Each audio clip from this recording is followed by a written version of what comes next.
السلام عليكم ورحمة الله وبركاته. الحمد لله رب العالمين، والصلاة والسلام على رسوله الأمين، أما بعد. أعوذ بالله من الشيطان الرجيم. بسم الله الرحمن الرحيم. يا أيها الذين آمنوا اتقوا الله حق تقاته ولا تموتن إلا وأنتم مسلمون. يا أيها الناس اتقوا ربكم الذي خلقكم من نفس واحدة وخلق منها زوجها وبث منهما رجالا كثيرا ونساء واتقوا الله الذي تساءلون به والأرحام إن الله كان عليكم رقيبا. يا أيها الذين آمنوا اتقوا الله وقولوا قولا سديدا يصلح لكم أعمالكم ويغفر لكم ذنوبكم، ومن يطع الله ورسوله فقد فاز فوزا عظيما. قال الله تبارك وتعالى: ونضع الموازين القسط ليوم القيامة فلا تظلم نفس شيئا وإن كان مثقال حبة من خردل أتينا بها وكفى بنا حاسبين. عن أبي هريرة رضي الله عنه قال: قال رسول الله صلى الله عليه وسلم: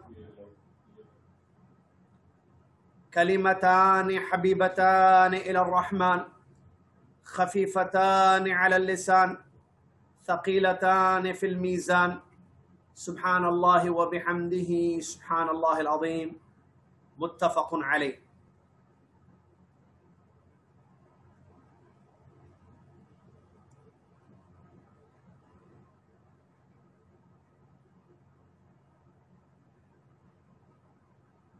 وقال عليه الصلاة والسلام: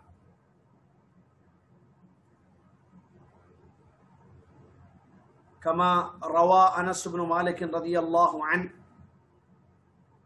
يقول أنس رضي الله عنه: سألت النبي صلى الله عليه وسلم أن يشفع لي يوم القيامة فقال: أنا فاعل.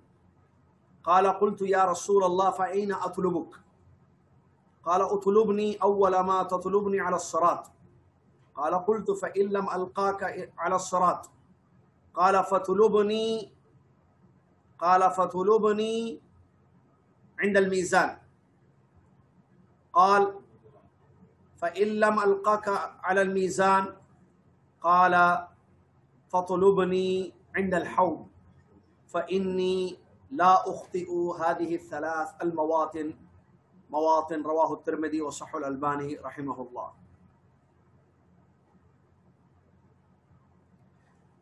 عن عائشة رضي الله تعالى عنها أنها ذكرت النار فبكت، فقال رسول الله صلى الله عليه وسلم: ما يبكيك؟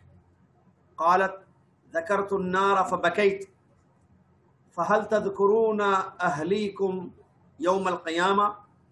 فقال رسول الله صلى الله عليه وسلم: أما في ثلاث مواطن فلا يذكر أحدا عند الميزان حتى يعلم أيخف ميزانه أم يثقل، وعند الكتاب حين يقال هاؤم اقرءوا كتابيه حتى يعلم أين يقع كتابه أفي يمينه أم في شماله أم من وراء ظهره، وعند الصراط إذا وضع بين ظهري جهنم.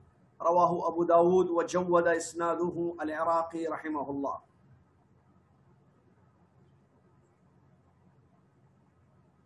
يقول الإمام القرطبي رحمه الله: إذا انقضى الحساب كان بعده وزن الأعمال، لأن الوزن للجزاء، فينبغي أن يكون بعد المحاسبة، فإن المحاسبة لتقدير الأعمال والوزن لإظهار مقاديرها ليكون الجزاء بحسبها.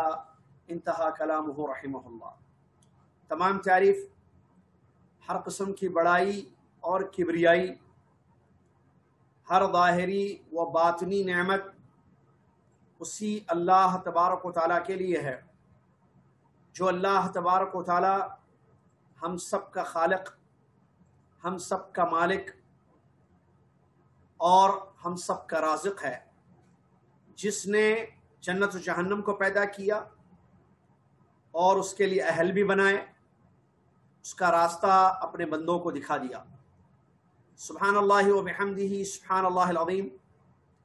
صلاۃ و سلام ہو اس کے بعد اللہ کے آخری نبی امام الانبیاء محمد الرسول اللہ صلی اللہ علیہ وسلم کی ذات گرامی پر، کہ جنہوں نے ہم تک اللہ کا دین پہنچایا، جس دین میں جنت کا راستہ موجود ہے، جنت والوں کی صفت موجود ہے، اور جنت میں لے جانے والے اعمال بھی بیان کیے گئے ہیں۔ اللہم صلی علی محمد وعلی آل محمد کما صلیت علی ابراہیم وعلی آل ابراہیم انک حمید مجید۔ اللہم بارک علی محمد وعلی آل محمد کما بارکت علی ابراہیم وعلی آل ابراہیم انک حمید مجید۔ حمد و صلات کے بعد آج 13 رجب 19 رجب 1442 ہجری 19 رجب 1442 ہجری مطابق 3 مارچ 2021 عیسوی جدہ سعودی عرب سے آپ کی خدمت میں یہ پروگرام پیش ہے۔ مختلف وسائل پر آپ دیکھ رہے ہیں، سن رہے ہیں۔ ایک سلسلہ جو چل رہا ہے، موت سے جنت تک کا سفر، اور ہم نے اس سلسلے میں موت، قبر، قیامت کا دن، ارض محشر، قیامت کی نشانیاں، قیامت کا دن، ارض محشر، اور پھر حساب اور نام اعمال، ان تمام چیزوں پر تفصیل کے ساتھ گفتگو کی اور آپ کو بیان کیا۔ سلسلہ چل رہا ہے۔ آج کے اس پروگرام میں یا آج کے اس درس میں ہم 2 چیزیں لے کر آپ کی خدمت میں حاضر ہوئے ہیں۔ نمبر 1 ترازو، نمبر 2 حوض۔ ترازو جس میں اعمال نامے تولے جائیں گے، اس کے متعلق کیا کچھ ہمیں بیان کیا گیا ہے۔ پھر اس کے بعد حوض، جہاں ہمارے نبی صلی اللہ علیہ وسلم اپنی امت کا انتظار کریں گے تاکہ اس حوض کا پانی ان کو پلائیں، اور اس کے متعلق کیا کچھ آیا ہے۔ تو شروع کرتے ہیں۔ پہلی چیز ترازو۔ ترازو پر ایمان واجب ہے، اس لیے کہ کتاب و سنت سے اس کا ثبوت ملتا ہے۔ قرآن کی آیات میں اور پیارے نبی صلی اللہ علیہ وسلم کی احادیث مبارکہ میں ترازو کا ذکر موجود ہے۔ ترازو کے متعلق ایک اہم بات جو علامہ امام قرطبی رحمۃ اللہ علیہ کا قول ہے، اس کو بیان کرتے ہوئے بات کو آگے بڑھاؤں۔ ترازو میں ہم آپ کو بتائیں گے کہ ترازو میں جو تولا جائے گا تو یہ کب ہوگا، 1، اور اس کی دلیل ترازو کی قرآن و حدیث سے 2، اور ترازو کی جس کو میزان کہتے ہیں عربی میں، ترازو کی صفت کیا آئی ہے نصوص میں، 3، اور ترازو میں کیا چیزیں تولی جائیں گی، 4۔ انشاءاللہ یہ اہم باتیں ہیں، تقریباً 4، جو ترازو سے، میزان سے متعلق ہے۔ سب سے پہلے ترازو نصب ہوگا، یہ حساب کے بعد ہوگا۔ بالتحدید اس کا ذکر کسی آیت اور حدیث میں تو نہیں آیا ہے، لیکن آیات اور حدیث کو سامنے رکھتے ہوئے بعض اہل علم نے، جیسے امام قرطبی رحمۃ اللہ علیہ، اس بات کو بیان کیا گیا ہے کہ سمجھ میں یہ آتا ہے آیات اور احادیث کو دیکھ کر کہ قیامت کے دن حساب جب ہوگا، حساب کے بعد ترازو جو ہے نصب کیا جائے گا جس میں اعمال تولے جائیں گے۔ امام قرطبی رحمۃ اللہ علیہ کے قول کو میں نے آپ کے سامنے نقل کیا، جو انہوں نے اپنی کتاب التذکرہ میں ذکر کیا ہے۔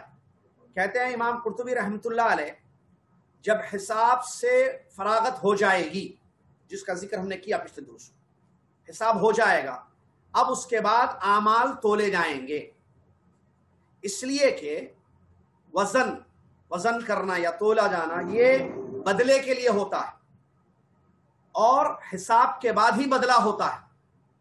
پہلے حساب ہوگا کہ آپ نے یہ کیا، اعتراف ہوگا، بتا دیا جائے گا، دکھا دیا جائے گا آپ کا حساب، کہ دیکھیے یہ آپ کا معاملہ ہے، یہ آپ کا حساب ہے، یہ آپ کی اچھائیاں ہیں، یہ آپ کی برائیاں ہیں، دکھا دی جائیں گی، جو ہم نے پڑھ لیا پورا۔ حساب یسیر، حساب عسیر، یعنی آسان حساب، سخت حساب، پوری اس کی تفصیل۔ اب اس کے بعد چونکہ بدلہ دیا جائے گا، تو بدلے کے لیے ضروری ہے کہ اعمال تولے جائیں۔ اعمال پورے آ گئے، حساب ہو گیا، اچھائیاں برائیاں، اب اس کو تولنا نا زیادہ کیا ہے،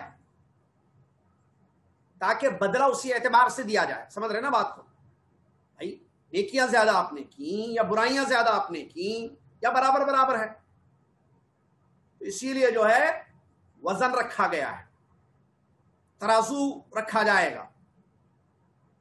کہتے ہیں اسی امام قرطبی رحمۃ اللہ علیہ فَيَنبَغِي أَن يَكُونَ بَعْدَ الْمُحَاسَبَةِ، تو مناسب یہی سمجھ میں آتا ہے کہ حساب کے بعد ہی ترازو ہوگا، کیونکہ حساب اعمال کو بتانے کے لیے ہے، اس کی تقدیر کے لیے، اور وزن اعمال کے حساب سے بدلہ دینے کے لیے۔ اس کے بعد ترازو، جس کو میزان کہتے ہیں عربی میں، جس کا ذکر کتاب و سنت میں آیا ہے۔ عربی زبان میں ترازو کو میزان کہتے ہیں، اور میزان کا مطلب آپ کو معلوم ہے جس میں تولا جاتا ہے، وزن کیا جاتا ہے، عربی زبان میں اس کو کہتے ہیں۔ شریعت اسلامیہ میں قرآن و حدیث کی روشنی میں میزان حقیقی ہوگا، یعنی حقیقت میں ترازو ہوگا قیامت کے دن، جس کی ایک زبان اور دو پلڑے ہوں گے، جیسا کہ نبی صلی اللہ علیہ وسلم نے حدیث میں بیان فرمایا، المیزان لہ لسان و کفتان۔ نبی علیہ السلام نے فرمایا کہ میزان جو ترازو ہوگا، ایک زبان ہوگی اور دو پلڑے ہوں گے، سمجھتے ہیں آپ پلڑے، تاکہ ایک میں نیکیاں رکھی جائیں اور ایک میں برائیاں رکھی جائیں، ایک میں اچھے کام، ایک میں برے کام۔ تو کہتے ہیں کہ شرعی طور پر اس کا ڈیفینیشن یہ ہے میزان کا، کہ یہ حقیقی ترازو ہوگا جس کے دو پلڑے ہوں گے۔ قیامت کے دن اللہ رب العالمین اس کو رکھے گا تاکہ بندوں کے اعمال تولے جائیں، وزن کیے جائیں، اور یہ بڑا باریک ہوگا، اس میں کسی قسم کی کمی اور زیادتی نہیں ہوگی۔ اور کیسے ہوگا یہ ترازو، اس کے بارے میں اللہ رب العالمین ہی بہتر جانتا ہے۔ اس کے بعد قرآن و حدیث اور اجماع امت سے اس کا ثبوت ملتا ہے۔ سورہ انبیاء کی ایک آیت میں نے پڑھی جس میں اس کی دلیل ہے، ایک دلیل کافی ہے سمجھنے کے لیے۔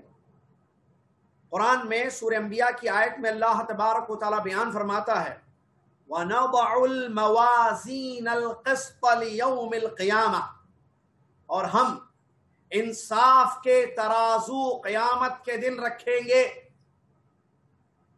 ہم انصاف کے ترازو قیامت کے دن رکھیں گے۔ فَلَا تُظْلَمُ نَفْسٌ شَيْئًا، کسی نفس پر کسی قسم کا ظلم نہیں ہوگا، کسی نفس پر کسی قسم کا ظلم نہیں کیا جائے گا۔ وَإِن كَانَ مِثْقَالَ حَبَّةٍ مِّنْ خَرْدَلٍ أَتَيْنَا بِهَا وَكَفَى بِنَا حَاسِبِينَ، رائی کے دانے کے برابر بھی کوئی چیز ہوگی، نیکی یا برائی، اس کو بھی ہم لے کر آئیں گے اور ہم بندوں کا حساب کرنے کے لیے کافی ہیں۔ اس آیت میں اس بات کی دلیل ہے کہ قیامت کے دن ترازو ہوگا، اور یہ انصاف کا ترازو ہوگا جو نصب کیا جائے گا، اور اعمال تولے جائیں گے، عدل ہوگا، ہر ایک کو اس کا حق دیا جائے گا۔ کیسے پتا؟ اللہ نے فرمایا فَلَا تُظْلَمُ نَفْسٌ شَيْئًا، کسی نفس پر کسی ذرہ برابر ظلم نہیں ہوگا، پورا عدل ہوگا۔ آپ نے جو کیا آپ کو اس کا بدلہ دیا جائے گا. یہ اللہ رب العالمین نے بیان فرمایا. حدیث سے بھی اس کی دلیل ملتی ہے کہ ترازو ہے اور حقیقی ہے، محسوس کیا جانے والا، تصور نہیں بلکہ ریئل میں، حقیقت میں ترازو ہوگا. بخاری مسلم کی حدیث، مشہور روایت، ابو ہریرہ رضی اللہ تعالیٰ عنہ ارشاد فرماتے ہیں، نبی صلی اللہ علیہ وسلم نے ارشاد فرمایا، کلمتان حبیبتان الی الرحمن خفیفتان علی اللسان ثقیلتان فی المیزان سبحان اللہ و بحمدہ سبحان اللہ. دو کلمے، دو ورڈز رحمان کو بہت پسند ہیں، زبان پر بڑے ہلکے ہیں، آسان، ترازو میں بہت بھاری ہوں گے. ایک سبحان اللہ وبحمدہ اور دوسرا سبحان اللہ العظیم. یہ متفق علیہ روایت اس بات کی دلیل ہے کہ ترازو ہوگا. کیوں؟ اس لیے کہ اس حدیث میں دو کلمے ترازو میں بہت بھاری ہوں گے، سبحان اللہ وبحمدہ ایک، سبحان اللہ العظیم دو. تو اس سے معلوم ہوا کہ ترازو حقیقت میں ہوگا جس میں اعمال تولے جائیں گے. اور اس حدیث سے ذکر کی فضیلت بھی معلوم ہوتی ہے، اس ذکر کی، اس دعا کی، سبحان اللہ بحمدہ سبحان اللہ العظیم، کہ یہ اللہ کو بہت پسند ہے اور زبان پر ہلکے ہیں، آسان ہیں، آدمی آسانی سے اس کو ادا بھی کر سکتا ہے، یاد کر سکتا ہے، پڑھ سکتا ہے. صبح شام آپ جتنی مرتبہ چاہے اس کو پڑھ سکتے ہیں، سبحان اللہ بحمدہ سبحان اللہ العظیم، سبحان اللہ بحمدہ سبحان اللہ العظیم. چلیے، اور اس کے بعد سلف صالحین رحمہم اللہ کا، صحابہ، تابعین، تبع تابعین رحمہم اللہ کا اس بات پر اجماع ہے کہ قیامت کے دن ترازو ہوگا، اعمال نامے تولے جائیں گے. اس کے بعد اس کی صفت کہ اس کے دو پلڑے ہوں گے اور ایک زبان ہوگی. اس کی دلیل مسند احمد کی یہ روایت جو ترمذی میں بھی موجود ہے، ابن ماجہ میں بھی موجود ہے، علامہ البانی رحمۃ اللہ نے اس کو صحیح قرار دیا ہے. بہت مشہور حدیث ہے. کلمہ توحید یا توحید کی فضیلت بھی اس سے ثابت ہوتی ہے. عبداللہ بن عمرو بن عاص رضی اللہ تعالیٰ عنہما اس حدیث کے راوی ہیں. فرماتے ہیں کہ رسول اللہ صلی اللہ علیہ وسلم نے ارشاد فرمایا، ان اللہ سیخلص رجلا من امتی علی رؤوس الخلائق یوم القیامہ. یقیناً اللہ تبارک و تعالی میری امت کے ایک شخص کا حساب لے گا. ایک شخص کو بلایا جائے گا قیامت کے دن تمام مخلوق کے روبرو. فینشر علیہ 99 سجلا، اس کے نام اعمال کے 99 دفتر، رجسٹر کہیں آسانی سے، 99 رجسٹر اس کے پھیلائے جائیں گے، اس کے اعمال کے. کل سجل مثل مد البصر، 99 رجسٹرز، ان میں سے ہر رجسٹر اتنا زیادہ ہوگا، اتنا وسیع ہوگا جہاں تک انسان کی نگاہ جاتی ہے. اس کے بعد اس سے پوچھا جائے گا، اللہ پوچھے گا اس سے، اتنکر من ھذا شیء، کیا ان رجسٹر میں جو کچھ لکھا گیا ہے تیرے اعمال، کیا کسی کا انکار تو کرتا ہے؟ بندہ کہے گا، بلکہ اس سے پہلے اللہ تعالیٰ مزید یہ فرمائے گا اس سے دوسرا سوال، اظلمک کتبت الحافظون، کیا میرے لکھنے والے فرشتوں نے تجھ پر ظلم کیا ہے؟ فیقول لا یا رب، تو کہے گا نہیں اے میرے رب. حدیث ابھی باقی ہے، سنیے مطلب کیا ہے اس حدیث کا. 99 اس کے رجسٹرز اعمال کے پھیلائے جائیں گے، ایک ایک رجسٹر جہاں تک انسان کی نگاہ جاتی ہے اتنا، اور سب اس میں لکھا ہوا ہوگا اس نے کیا کیا کیا ہے دنیا. اللہ پوچھے گا بندے سے، کیا ان میں سے کسی کا انکار کرتا ہے؟ دوسرا سوال اللہ کرے گا، کیا میرے فرشتوں نے، کیونکہ فرشتے لکھتے ہیں نا، ہم نے بتایا اس سے پہلے، اللہ نے مقرر کر دیا دائیں بائیں عن الیمین وعن الشمال قعید، سورہ قاف کی آیت۔ تو اللہ تعالیٰ فرمایا کیا ظلم ہوا ہے تجھ پر میرے فرشتوں نے لکھنے والے، کیا ظلم کیا؟ وہ اعتراف کرے گا، کہے گا کہ نہیں، یہ سب میرے ہی۔ فیقول لا یا رب، اے میرے پروردگار نہیں، تیرے بندوں تیرے فرشتوں نے کوئی ظلم نہیں کیا ہے۔ فیقول افلک عذر، تو اللہ فرمائے گا کیا کوئی عذر ہے، کوئی بہانہ، کوئی عذر؟ فیقول لا یا رب، کوئی عذر نہیں ہے میرے پاس، کیا ہے 99 سب سامنے آ گئی چیز جو بھی کیا تھا۔ فیقول بلا ان لک عندنا حسنہ، نبی صلی اللہ علیہ وسلم فرماتے اللہ تعالیٰ فرمائے گا کیوں نہیں، ایک نیکی تیری ہمارے پاس موجود ہے۔ فإنه لا ظلم عليك اليوم، کوئی شک نہیں ہے کہ آج تجھ پر ظلم نہیں ہوگا۔ فتخرج بطاقہ فیہا اشہد ان لا الہ الا اللہ واشہد ان محمدا عبدہ ورسولہ، تو ایک بطاقہ نکلے گا، ایک باکس، ایک باکس نکلے گا، اس کو بطاقہ کہتے ہیں، یا باکس بولیے، ایک کارڈ سمجھ لیں، اس پر لکھا رہے گا اشہد ان لا الہ الا اللہ، میں گواہی دیتا ہوں کہ اللہ کے سوا کوئی سچا معبود نہیں ہے، واشہد ان محمدا عبدہ ورسولہ، اور میں گواہ ہوں کہ محمد صلی اللہ علیہ وسلم اللہ کے بندے اس کے رسول۔ فیقول احضر وزنک، اللہ تعالیٰ فرمائے گا جا اپنے وزن کے پاس جا، مطلب وہاں حاضر ہو جہاں تولا جائے گا، یہ 99 رجسٹر اور وہ ایک بطاقہ۔ فیقول یا رب ما هذه البطاقة مع هذه السجلات، بندہ کہے گا اے میرے پروردگار یہ بطاقہ جس میں شہادتین لکھا ہوا ہے، یہ ان 99 رجسٹروں کے سامنے کیا کرے گا کہ میں جاؤں اور دیکھوں اپنا وزن جو تولا جائے گا، یا جو تولا جائے گا۔ فقال انک لا تظلم، اللہ تعالیٰ فرمائے گا تجھ پر ظلم نہیں ہوگا۔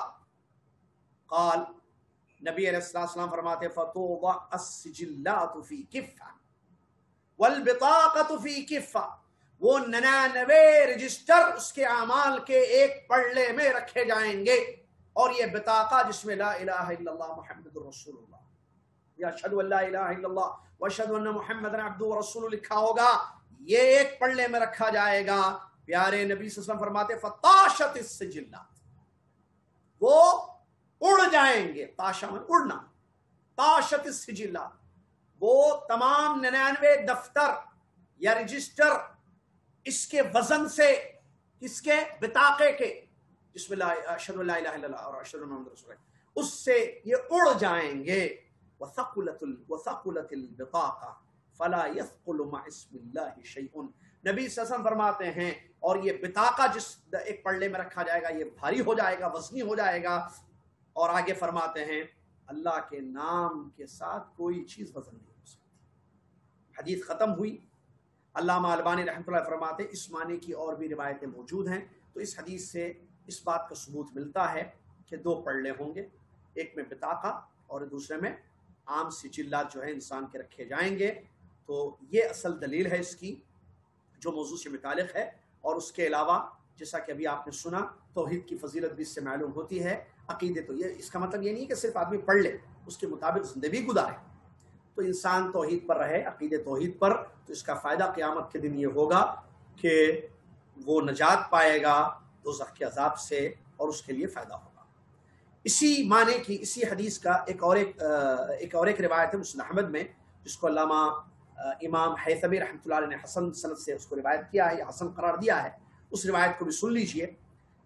اللہ کے نبی صلی اللہ علیہ وسلم ارشاد فرماتے ہیں توضع الموازین یوم القیامہ، قیامت کے دن ترازو رکھے جائیں گے، قیامت کے دن ترازو رکھے جائیں گے۔ فیؤتی بالرجل فیوضع فی کفہ، ایک آدمی کو لایا جائے گا اور اس کو ایک پلڑے میں رکھا جائے گا، آدمی کو، پہلی روایت میں کیا ہے اعمال، اب یہاں دیکھیے عامل جو جس نے عمل کیا ہے جیسے بندہ، اس کو بھی تولا جائے گا، اس حدیث سے ثابت۔ فیؤتی بالرجل فیوضع فی کفہ، ایک آدمی کو لا کر ایک پلڑے میں اس کو رکھا جائے گا۔ فیوضع ما احصی علیہ، اور اس آدمی کے ساتھ جو کچھ اس کی گنتی ہوئی ہے اعمال کی، جو کچھ اس نے کیا ہے، کام کرنے والا، سمجھ رہے ہیں، اعمال، صاحب اعمال، دونوں کو ایک پلڑے میں رکھا جائے گا۔ نبی علیہ السلام فرمایا تھا فَتَمَایَلُ بِهِ الْمِیزَانُ، تو وہ لڑکھڑائے گا یا ایک طرف ہو جائے گا ترازو، ایک طرف جھک جائے گا وہ ترازو۔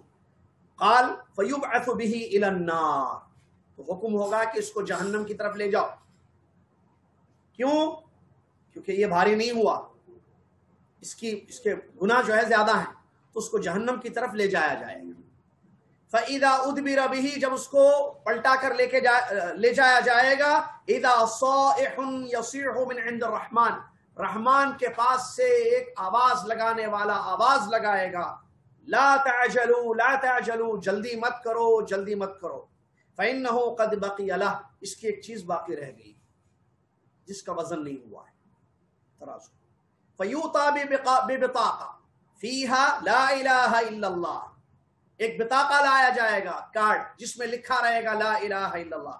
فَتُوضَعُ مَعَ الرَّجُلِ فِي كِفَّةٍ، اب دوبارہ وزن ہوگا اس کا، اس آدمی کو اس کے بطاقے، جو اس کی توحید تھی، عقیدہ تھا لا الہ الا اللہ، لا الہ الا اللہ کے ساتھ اس کو تولا جائے گا، حتی یمیل بہ المیزان، یہاں تک کہ یہ بھاری ہو جائے گا۔ کون سا؟ جس میں بطاقہ رکھا جائے گا۔ اس حدیث کو امام احمد، امام حیثمی رحمہ اللہ نے، امام احمد نے روایت کیا، امام حیثمی رحمۃ اللہ علیہ نے اس کی سند کو حسن قرار دیا ہے۔ علامہ ابن ابی العز رحمۃ اللہ علیہ اس حدیث کے بارے میں کہتے ہیں، اس حدیث سے ایک فائدہ معلوم ہوتا ہے، اور وہ یہ ہے کہ آدمی کو اس کے اعمال کے ساتھ تولا جائے گا، آدمی کو اس کے اعمال کے ساتھ تولا جائے گا۔ اس کے بعد امام ابو اسحاق الزجاج رحمہ اللہ بیان فرماتے ہیں، اہل السنہ والجماعہ کا اجماع ہے، اتفاق ہے اس بات پر کہ میزان، ترازو پر ایمان لانا واجب ہے، اور یہ بھی کہ قیامت کے دن بندوں کے اعمال تولے جائیں گے، اور یہ جو ترازو ہوگا اس کی ایک زبان ہوگی، اور اس کے دو پلڑے ہوں گے، اور یہ اعمال کے حساب سے ادھر یا ادھر جھکے گا۔ جس طرف اعمال زیادہ ہوں گے، نیکیاں، تو اس طرف جھکے گا، برائیاں تو اس طرف وہ جھکے گا۔ اسی طریقے سے علامہ ابن بطہ رحمۃ اللہ علیہ نے بھی اس بات کو بیان فرمایا ہے کہ اہل علم نے اس بات پر، علماء نے، زہاد نے، عباد نے اس بات پر اجماع کیا ہے کہ ترازو اور اس کی ان تمام صفات پر ایمان لانا واجب ہے۔ اس کے بعد معلوم ہونا چاہیے، یہ جب ترازو نصب کیا جائے گا، جیسے کہ اللہ نے قرآن میں فرمایا وَالْوَزْنُ يَوْمَئِذٍ حَقٌّ، قیامت کے دن تولا جانا برحق ہے، نام اعمال تولے جائیں گے۔ اور اللہ تبارک و تعالیٰ نے ایک جگہ بیان فرمایا فَمَنْ ثَقُلَتْ مَوَازِينُهُ فَهُوَ فِي عِيشَةٍ رَاضِيَةٍ وَمَنْ خَفَّتْ مَوَازِينُهُ فَأُمُّهُ هَاوِيَةٌ وَمَا أَدْرَاكَ مَا هِيَ نَارٌ حَامِيَةٌ، جس کے ترازو نیکیوں کے بھاری ہو گئے وہ عیش و عشرت کی زندگی میں ہوگا جنت میں، اور جس کے ہلکے ہو گئے وہ دہکتی ہوئی جہنم کی آگ میں ہوگا۔ یہ تمام آیتیں اس بات کو بتاتی ہیں کہ یہ حقیقت ہے۔ اور ایک حدیث آپ کے سامنے میں پیش کروں جو میں نے ذکر کیا شروع میں، کہ جب اعمال تولے جائیں گے وہ وقت بڑا مشکل وقت ہوگا، آدمی بہت زیادہ فکر میں ہوگا کہ اس کا پلڑا نیکیوں کا بھاری ہوگا یا ہلکا ہوگا، وزنی ہوگا یا وزن نہیں ہوگا، کیونکہ اس سے اس کو پتا چل جائے گا کہ وہ کہاں جائے گا۔ بھاری ہوگا نیکیوں کا پلڑا تو جنت، ہلکا ہوگا نیکیوں کا پلڑا تو دوزخیہ۔ تو اس وقت بہت زیادہ ٹینشن میں، فکر میں وہ رہے گا، بہت زیادہ فکر میں وہ رہے گا۔ اس کا اندازہ لگائیے اس روایت سے، جس حدیث میں ام المؤمنین عائشہ رضی اللہ تعالیٰ فرماتی ہیں، امام ابو داؤد نے اس حدیث کو نقل کیا ہے، اور علامہ عراقی رحمۃ اللہ علیہ نے اس کی سند کو جید قرار دیا ہے۔ ام المؤمنین عائشہ رضی اللہ تعالیٰ فرماتی ہیں، میں نے جہنم کو یاد کیا اور میں رونے لگی۔ پیارے نبی صلی اللہ علیہ وسلم نے بیان فرمایا، کیوں روتی ہو عائشہ رضی اللہ عنہا؟ تو فرماتی ہیں کہ میں نے جہنم کو یاد کیا، دوزخ، اس کے عذاب کو یاد کیا تو میں رونے لگی۔ تو اس کے بعد ام المؤمنین عائشہ رضی اللہ فرماتی ہیں، اے اللہ کے رسول صلی اللہ علیہ وسلم، کیا قیامت کے دن آپ اپنے گھر والوں کو یاد رکھیں گے؟ اس قدر ہولناکی کا دن ہوگا، پریشانی کا عالم ہوگا، کیا کیا چیز، حساب ہے، اعمال نامے دیے جائیں گے، کسی کو دائیں ہاتھ میں، کسی کو بائیں ہاتھ میں پیٹھ کے پیچھے سے، اور ترازو ہوگا، حوض ہوگا، نفسی نفسی کا عالم ہوگا، سب پریشان ہوں گے. تو ایسی ہولناکی والا دن جو دن ہے، اس دن قیامت والے دن کیا آپ اپنے گھر والوں کو یاد رکھیں گے؟ تو اللہ کے نبی صلی اللہ علیہ وسلم نے بیان فرمایا، اما فی ثلاث مواطن فلا یذکر احد احد. 3 جگہ ایسی ہیں قیامت کے، 3 اوقات ایسے ہوں گے جہاں کوئی کسی کو یاد نہیں رکھے گا. 3 وقت کہاں کہاں؟ نمبر 1 ترازو کے پاس، جب تک کہ اس کو پتہ نہ چل جائے کہ اس کا پلڑا نیکیوں کا ہلکا بھاری ہوا یا ہلکا ہوا، وہ بھول جائے گا سب. نمبر 2 جب اس کو نامہ اعمال دیا جائے گا اور کہا جائے گا ہاں اقرؤ کتاب، یہاں تک کہ وہ کہے ہاں اقرؤ کتاب، یا لو میرا نامہ اعمال پڑھ لو، اور اس کو پتہ نہ چل جائے کہ دائیں ہاتھ میں ملا یا بائیں ہاتھ میں یا پیٹھ کے پیچھے سے اس کو ملا. نمبر 3 پل صراط پر بھی جو جہنم کی پشت پر نصب کی جائے گی. ان 3 مقامات پر کوئی کسی کو یاد نہیں رکھے گا. تو اس سے ہمیں معلوم ہوتا ہے ترازو کے وقت کیا عالم لوگوں کا ہوگا. اسی طریقے سے ایک روایت ہے انس بن مالک رضی اللہ عنہ کی، جو ترمذی کی صحیح روایت ہے، شاید آپ نے سنی ہوگی، شاید اسے حدیث سنی نہیں ہوگی. انس بن مالک رضی اللہ تعالیٰ عنہ فرماتے ہیں، میں نے رسول اللہ صلی اللہ علیہ وسلم سے سوال کیا کہ آپ، ایک طلب کی کہ آپ میرے لیے قیامت کے دن سفارش کیجیے، آپ میرے حق میں قیامت کے دن شفاعت کیجیے، سفارش کیجیے. تو اللہ کے رسول نے فرمایا انا فاعل، میں کروں گا. انس رضی اللہ عنہ سے رسول نے فرمایا میں تمہاری شفاعت کروں گا. تو انس رضی اللہ تعالیٰ عنہ نے سوال کیا کہ میں کہاں ڈھونڈوں آپ کو قیامت کے دن، مطلب کہاں ملیں گے آپ قیامت کے دن اے اللہ کے رسول صلی اللہ علیہ وسلم؟ تو نبی علیہ السلام نے بیان فرمایا، سب سے پہلے مجھے تم پل صراط پر ڈھونڈنا.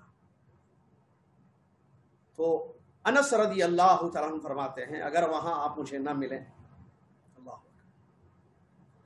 تو اللہ کے نبی صلی اللہ علیہ وسلم نے فرمایا اگر نہ ملوں وہاں پر تو ترازو کے پاس آ کر مجھ کو ڈھونڈنا.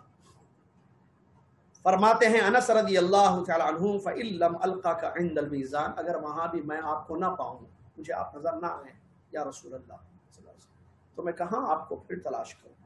نبی علیہ السلام نے بیان فرمایا فَطْلُبْنِ عِنْدَ الْحَوْضِ، تو حوض کے پاس مجھ کو آ کر ملنا. نبی علیہ السلام فرماتے ہیں ان 3 میں سے ایک جگہ میں ضرور تم کو ملوں گا. اللہ اکبر. اس حدیث کو امام ترمذی رحمۃ اللہ علیہ نے روایت کیا ہے. اس کے بعد معزز سامعین، قرآن کی آیتوں میں ترازو کے لیے جمع کا صیغہ استعمال ہوا ہے، موازین. جیسے اللہ نے فرمایا سورہ قاریہ کی جو آیت ہے فَأَمَّا مَنْ ثَقُلَتْ مَوَازِينُهُ، میزان ایک ترازو کو کہتے ہیں، موازین یعنی بہت سارے ترازو، پلورل. اللہ نے فرمایا فَأَمَّا مَنْ ثَقُلَتْ مَوَازِينُهُ، جس کے ترازو بھاری ہو جائیں نیکیوں کے، فَهُوَ فِي عِيشَةٍ رَاضِيَةٍ، وہ اچھی زندگی میں، خوش کرنے والی زندگی میں ہوگا. تو اب سوال یہ پیدا ہوا، اور حدیث میں ذکر ایک ترازو کا ہے، حدیث میں میزان کا لفظ ہے، اور قرآن کی بعض آیتوں میں جیسے یہ آیت میں نے پڑھی اس میں جمع کا صیغہ ہے. تو سوال ترازو ایک ہوگا یا کئی ہوں گے ترازو؟ اس میں اختلاف ہے اہل علم کے درمیان، لیکن راجح قول یہ ہے جیسا کہ حافظ ابن حجر رحمۃ اللہ علیہ نے فتح الباری میں ذکر کیا، علامہ ابن کثیر رحمۃ اللہ علیہ نے تفسیر کتابوں میں ذکر کیا ہے، اور وہی صحیح قول ہے وہ یہ ہے کہ ترازو ایک ہوگا، ایک سے زیادہ نہیں ہوں گے. تو پھر جمع کا صیغہ آیا ہے نا، تو اس کا بھی جواب دیا گیا ہے. عربی زبان میں ایسے ہوتا ہے کہ کسی کی اہمیت زیادہ بتانے کے لیے کہ بہت بڑی چیز ہے، پلورل کا صیغہ استعمال کیا جاتا ہے. جیسے اور جمع کا صیغہ استعمال کیا جاتا ہے، مراد واحد سنگل ورڈ لیا جاتا ہے. جیسا اس کی دلیل سورہ شعراء کی ایک آیت میں ملتی ہے. اللہ تعالیٰ نے بیان فرمایا کذبت قوم نوح المرسلین، قوم نوح نے رسولوں کو جھٹلایا. قوم نوح نے رسولوں کو جھٹلایا. کتنے رسول آئے تھے قوم نوح میں؟ جی شکیل صاحب، ایک ہی، اور وہ ہیں نوح علیہ السلام. بنو اسرائیل میں بہت ہے، یہاں بات ہو رہی ہے نوح علیہ السلام کی قوم. اللہ نے مرسلین کا، رسولوں، حالانکہ وہ ایک تھے. تو حافظ ابن حجر رحمۃ اللہ علیہ کہتے ہیں یہ دلیل ہے اس بات کی، یہ تفخیم کہتے ہیں، یعنی کسی کی بڑا بتانے کے لیے. رسول کو جھٹلایا، رسولوں کو جھٹلایا، 950 سال تک ان کو توحید کی دعوت دیتے رہے. تو اس طریقے سے کسی کی عظمت بتانے کے لیے جمع کا صیغہ استعمال ہوتا ہے. اور ابن کثیر رحمۃ اللہ علیہ نے بھی یہی بات بیان فرمائی ہے کہ اکثر علماء کا یہی قول ہے کہ ترازو ایک ہی ہوگا اور زیادہ ترازو نہیں ہوں گے. یہ صرف جمع کا صیغہ آیا ہے لیکن مراد ایک ہی ہے. اس کے بعد ترازو میں کیا چیز، ترازو میں اعمال نامے کیسے تولے جائیں گے، اس سلسلے میں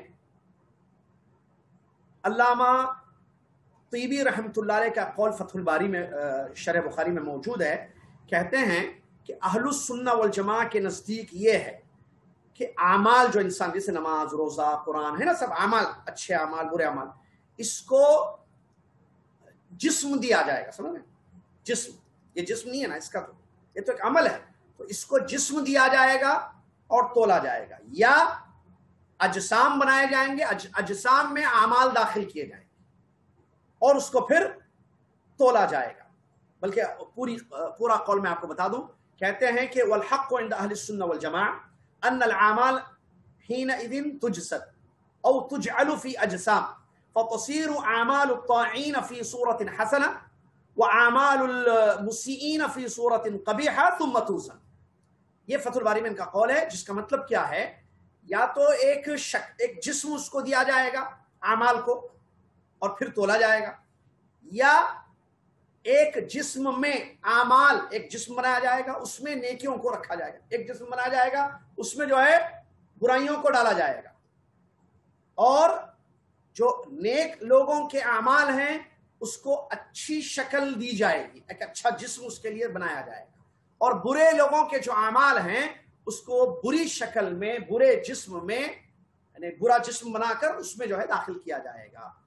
جیسے کہ قبر میں انسان کے پاس اس کے نام اعمال ایک اچھے شکل میں یا برے شکل میں آتے ہیں. جیسے کہ اس سلسلے میں حدیث سے ہم نے بتایا تھا، یاد ہوگا، نیکیاں جو انسان کرتا ہے دنیا میں خوبصورت شکل میں، خوشبو کے ساتھ، اچھی شکل میں، بہترین شکل میں آئے گا. ایک انسان آئے، اندر کہے گا کون ہو تم، اتنی اچھی خوشبو لے کر آئے ہو، اتنا پیارا چہرہ ہے، تو وہ کہے گا انا عملک الصالح، میں تمہارا نیک عمل ہوں. حدیث میں موجود ہے. تو بالکل اسی طریقے، اور اس کے اپوزٹ بھی ہے کہ بدبودار اور بالکل کالا، بالکل کیا کہتے ہیں، ڈراؤنی شکل میں بھی ایک انسان آئے گا تو آدمی ڈر جائے گا اور کہے گا کہ کون ہو تم، اتنی بری شکل والے ہو تم اور اتنی بدبو تمہارے پاس سے آ رہی ہے. تو وہ کہے گا میں تمہارا بد عمل ہوں. تو بالکل اسی طریقے سے ترازو میں جب اعمال تولے جائیں گے اس کے بارے میں بھی یہ علامہ طیبی رحمۃ اللہ علیہ نے اس قول کو نقل کیا ہے. اس کے بعد ایک اور مسئلہ یہ ہے کہ کافر، کیا اس کے بھی اعمال تولے جائیں گے یا نہیں؟ ابو ہریرہ رضی اللہ عنہ کی حدیث ہے، صحیح مسلم کی روایت، اللہ کے رسول صلی اللہ علیہ وسلم فرماتے ہیں کافر کے بارے میں، انہ لا یزن عند اللہ جناح بعوضہ، صحیح مسلم کی حدیث ہے کہ اللہ تعالی کے نزدیک ایک مچھر کے پر کے برابر بھی کافر کا وزن نہیں ہوگا. کافر کا وزن مچھر کے پر کے برابر بھی نہیں ہوگا. یہ ایک حدیث ہے جو صحیح مسلم میں ہے. علامہ قرطبی رحمۃ اللہ علیہ بیان فرماتے ہیں اس حدیث کی تشریح میں، کافر کا معاملہ جہاں تک ہے تو کافر کو بھی کیا کیا جائے گا، اس کو ایک پلڑے میں رکھا جائے گا کافر کو، اور دوسرے پلڑا خالی ہوگا کیونکہ اس کی کوئی نیکی نہیں رہے گی. کافر کو ایک پلڑے میں رکھا جائے گا اور دوسرا پلڑا بالکل خالی ہوگا. کیوں؟ کیونکہ کوئی نیکی نہیں ہے اس کی، اور اس کے بعد جو ہے اس کو جہنم میں داخل کر دیا جائے گا کیونکہ اس کے پاس کوئی نیکی نہیں ہے. تو اسی صورت میں کوئی چیز اس کو فائدہ دینے والی نہیں ہوگی، اس لیے اس کو جہنم میں پھینک دیا جائے گا. یہ علامہ امام قرطبی رحمۃ اللہ علیہ نے کافر کے متعلق بیان کیا ہے. چلیے اس کے بعد ایک سوال ہے جو کہ بڑا اہم سوال ہے، اور وہ یہ ہے کہ قیامت کے دن جو چیز تولی جائے گی وہ اعمال ہوں گے یا عامل ہوں گے یا نامہ اعمال ہوں گے. تو اس سلسلے میں علماء کا قول ہے، جیسے حافظ ابن کثیر رحمۃ اللہ علیہ، حافظ ابن حجر رحمۃ اللہ علیہ، اور علامہ شیخ حکمی معارج القبول صاحب معارج، وہ شیخ بن باز رحمۃ اللہ علیہ، شیخ ابن عثیمین رحمۃ اللہ علیہ، سب نے اس بات کو بیان کیا کہ تینوں چیزوں کو تولا جائے گا. نام اعمال بھی تولے جائیں گے صحیفے رجسٹرز بھی تولے جائیں گے، کیونکہ اس کی بھی کبھی یہ تولے جائیں گے اور یہ بھی تولے جائیں گے، اور صاحب اعمال کو بھی تولا جائے گا۔ اس کے بعد حوض کوثر، کوثر اور حوض دو الگ الگ چیزیں۔ کوثر نہر ہے، حوض ہے جس میں پانی ہوگا، میٹھا پانی، جس کا نبی علیہ السلام اپنی امت کو پانی پلائیں گے وہاں پر۔ حوض عربی میں کہتے ہیں اور اردو میں بھی حوضی اس کو کہتے ہیں۔ حوض کے بارے میں یہ ہے کہ اللہ کے نبی صلی اللہ علیہ وسلم کے لیے حوض مقرر ہوگا جس میں پانی ہوگا۔ قیامت کے دن میدان میں وہاں مومنین آئیں گے اور اس حوض سے پانی پیئیں گے۔ اس کی دلیل سہل بن سعد رضی اللہ عنہ کی صحیح بخاری کی روایت ہے۔ اللہ کے نبی صلی اللہ علیہ وسلم ارشاد فرماتے ہیں میں حوض پر تمہارا انتظار کروں گا، جو حوض پر آئے گا وہ پانی پیے گا، اور جو پانی پیے گا کبھی وہ پیاسا نہیں ہوگا۔ اور کچھ لوگ میرے پاس آئیں گے یا قریب آئیں گے تو میں ان کو پہچانوں گا بھی اور وہ مجھے بھی پہچانیں گے بھی، لیکن ان کو مجھ سے دور کر دیا جائے گا۔ یہ ایک روایت ہے۔ اسی طریقے سے حوض کے بارے میں علامہ امام سیوطی رحمۃ اللہ علیہ اور اس سے پہلے علامہ ابن قیم رحمۃ اللہ علیہ بیان فرماتے ہیں 40 صحابہ نے حوض کی حدیثوں کو روایت کیا ہے۔ تو حوض پر بھی ہمارا ایمان ہوگا۔ ہمارے نبی صلی اللہ علیہ وسلم کے لیے قیامت کے دن اس حوض کا نام حوض کوثر نہیں ہے، یہ یاد رکھیے۔ کوثر ایک ندی ہے جہاں سے 2 پرنالے نکلتے ہیں اور حوض میں اس کا پانی آتا ہے۔ جنت میں نہر ہوگی وہ۔ یہ کوثر جو ہے، ان اعطیناک الکوثر جو ہے نا، یہ نہر جو ہے جنت میں ہوگی اور اس کا پانی حوض میں گرے گا آ کر۔ 2 پرنالے ہوں گے جو کوثر نہر سے نکل کر حوض میں گریں گے۔ تو وہ حوض الگ ہے، کوثر الگ ہے۔ بات سمجھ میں آ گئی نا؟ چلیے، حوض پانی کی جگہ جہاں پانی جمع ہوا ہوتا ہے۔ تو 40 صحابہ نے اس حوض کی حدیث کو روایت کیا ہے۔ اور اس سلسلے میں جو ہے ایک بات، کیا حوض آج موجود ہے یا قیامت کے دن حوض بنایا جائے گا ہمارے نبی صلی اللہ علیہ وسلم کے لیے؟ تو اس سلسلے میں عقیدہ رکھنا چاہیے، معلوم ہونا چاہیے حوض موجود ہے۔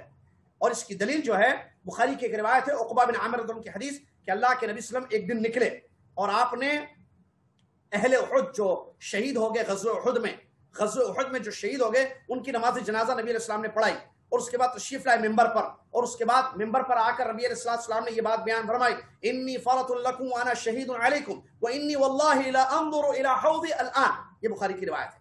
نبی علیہ السلام فرماتے ہیں میں تمہارا انتظار کروں گا، کہاں؟ حوض پر، اور میں گواہ ہوں تم پر، اور واللہ یعنی قسم اللہ کی اس وقت میں اپنے حوض کو دیکھ رہا ہوں۔ تو یہ حدیث اس بات کی دلیل ہے کہ حوض موجود ہے۔ اور علامہ ابن حجر رحمۃ اللہ علیہ فرماتے ہیں ہو سکتا ہے اللہ تعالیٰ نے پردہ ہٹا کر نبی صلی اللہ علیہ وسلم کو دکھایا ہوگا حقیقت میں حوض جو قیامت کے دن ہوگا، اور اللہ کے نبی صلی اللہ علیہ وسلم نے اس کو دیکھ لیا ہوگا۔ جہاں تک حوض کی صفت ہے تو اس کے بارے میں بخاری مسلم کی جو روایت صحیح ہے اس کو سن لیجئے۔ اللہ کے نبی عبداللہ بن عمر بن عاص رضی اللہ عنہ کی حدیث ہے، اللہ کے نبی صلی اللہ علیہ وسلم فرماتے ہیں میرا جو حوض ہوگا 1 مہینے کی مسافت۔ اب اس کی صفت کوالٹی حوض کی، جہاں سے پانی پیئیں گے مومن، نبی صلی اللہ علیہ وسلم پلائیں گے، اس کی جو ہے لمبائی ہوگی یا اس کی جو مسافت ہے 1 مہینے کے برابر ہے۔ پانی اس کا دودھ سے زیادہ سفید، اور اس کی خوشبو مشک کی جو خوشبو ہے اس سے بھی زیادہ خوشبودار ہوگا، اور اس میں جو پیالے ہوں گے پانی پلانے کے لیے حوض کے، وہ آسمان کے ستاروں کے برابر ہوں گے، اور جو 1 مرتبہ پیے گا کبھی وہ پیاسا نہیں ہوگا۔ اور ایک روایت میں یہ ہے کہ اللہ کے رسول نے بیان فرمایا اس کی جو پانی کی سفیدی ہے یہ چاندی، اوریجنل چاندی کی جو سفیدی ہوتی ہے اس سے بھی زیادہ وہ سفید ہوگا۔ اور ایک روایت ہے مسلم کی، ابو ذر غفاری رضی اللہ عنہ کی، اس میں یہ الفاظ آئے ہیں اللہ کے رسول نے ارشاد فرمایا اس کا پانی کیا کہتے ہیں اس کو، دودھ سے زیادہ سفید اور شہد سے زیادہ میٹھا ہوگا۔ ایک صحیح مسلم کی حدیث ہے ثوبان رضی اللہ عنہ کی، اس میں یہ لفظ آیا، سنیے غور سے اس حدیث کو بھی۔ ثوبان رضی اللہ عنہ فرماتے ہیں اللہ کے نبی صلی اللہ علیہ وسلم نے ارشاد فرمایا کہ جنت سے 2 کیا بولتے اس کو، پرنالے مطلب جس میں سے پانی گرتا ہے، خانہ کعبہ پر بھی ایک ہے۔ تو نبی صلی اللہ علیہ وسلم نے فرمایا جنت سے 2 پرنالے، ایک سونے کا ایک چاندی کا بنا ہوا ہے، جو نکلتے ہیں اور حوض میں آ کر وہ گرتے ہیں۔ ٹھیک ہے، جو میں نے تھوڑی دیر پہلے آپ کو بتایا تھا۔